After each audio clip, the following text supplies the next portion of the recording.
In Norse mythology, the Aesir gods learn of a terrifying prophecy from the Norns, the weavers of fate. They foresee that Loki's monstrous offspring, Fenrir the wolf, Jormungandr the serpent, and Hel, the ruler of the dead, will bring about Ragnarök, the end of the world. Odin, the Allfather, is particularly troubled as the prophecy predicts his own death at Fenrir's jaws. This revelation sets the gods on a path to intervene, fearing the inevitable destruction. The Norns' vision is shadowy but unmistakable, a future where chaos reigns. Fenrir is born to Loki and the giantess Angerboda in a desolate cave shrouded in mist. From the moment of his birth, the wolf pup exhibits unnatural size and strength, his eyes glowing with primal fury.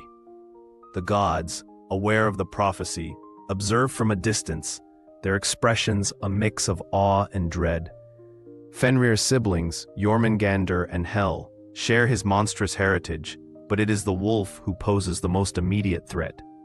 His growth is rapid, a living embodiment of the gods' worst fears. Initially, the gods attempt to tame Fenrir by raising him in Asgard, hoping to avert the prophecy. Tyr, the god of war, forms a bond with the young wolf, even playing games with him. However, Fenrir's growth is unstoppable. His strength soon surpasses that of any god. The Aesir's initial optimism fades as Fenrir's playful nips turn into bone-crushing bites. The wolf's presence becomes a constant reminder of their precarious future, and the gods grow increasingly uneasy. As Fenrir matures, his power becomes undeniable. He towers over the gods, his snarls echoing through Asgard's halls. Odin, realizing the wolf can no longer be controlled, convenes a secret council. The gods debate their options. Killing Fenrir outright would violate their laws of hospitality, but leaving him free risks annihilation. Their fear crystallizes into a decision. Fenrir must be bound. This marks a turning point, as the gods resort to deception to confront a threat they cannot defeat honorably. The gods commission the dwarves to forge Gleipnir, a chain made of impossible materials. The sound of a cat's footsteps, a woman's beard, and other intangible elements. Disguising their intent, they challenge Fenrir to break the seemingly flimsy bond as a test of strength.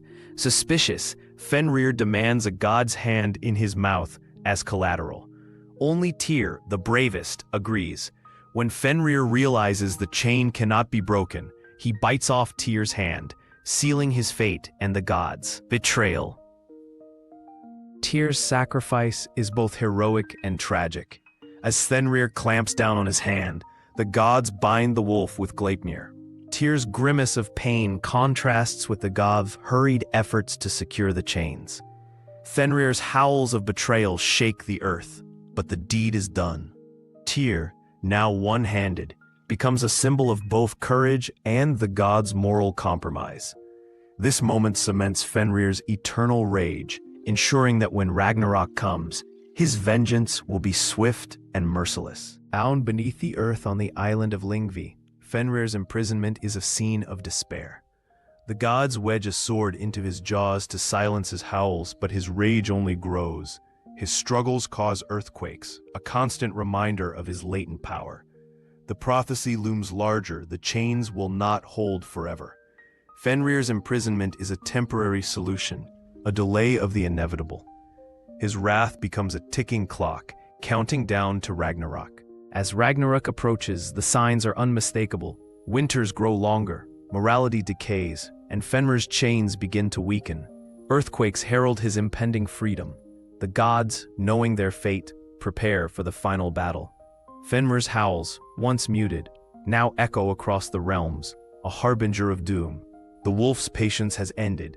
His vengeance will be swift. The stage is set for the cataclysm foretold centuries earlier, with Fenrir at its center. Freed at last, Fenrir joins Loki's forces in the final battle. His size is apocalyptic. His jaws stretch from earth to sky, swallowing Odin whole in a single bite.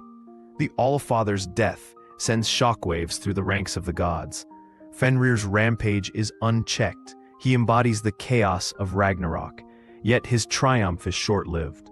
The cycle of vengeance demands balance, and Fenrir's fate is already woven into the fabric of prophecy. Vidar, Odin's silent son, steps forward to avenge his father. With a boot made from the leather of all shoes ever worn, he stomps on Fenrir's lower jaw, forcing his mouth open.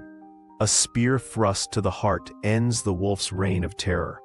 Fenrir's death coincides with the world's destruction. Fires consume Asgard, the seas rise, and the earth sinks. Yet from the ashes, a new world emerges. The cycle of prophecy is complete, and Fenrir's role in it is forever etched in myth.